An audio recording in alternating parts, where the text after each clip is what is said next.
nafoore golle alhamdulillah eyi ɗum ɗo ko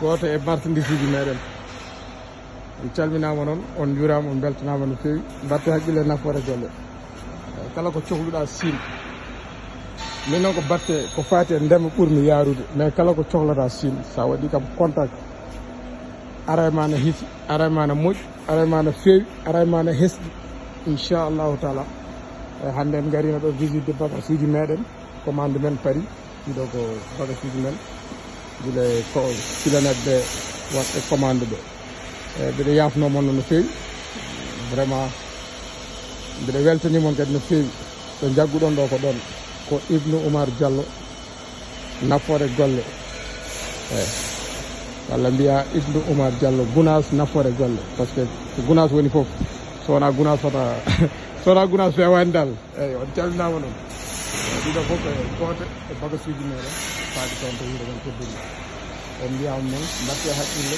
e logo nafoore golle ko entreprise mo ganduɗa ko joni woni fuɗɗade eyyi ko onon noon dolnatamo so dolnimo tan o yahat inchallahu taala. This you have big size. DPU. Big, no? Is okay? Yes. No, yes, big. Same this, no? This is for this Okay. size. This is for this size. Every size. Okay, I know. Okay, then I'm telling you. Okay, boss. Thank you. Okay.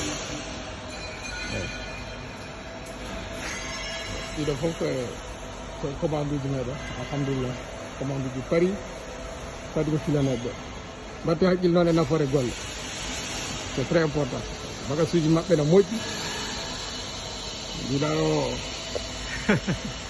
ma won mbiɗa e ɗum ko publicité tan non nafoore golle is number 1 ko numéro 1 calminama on jurama.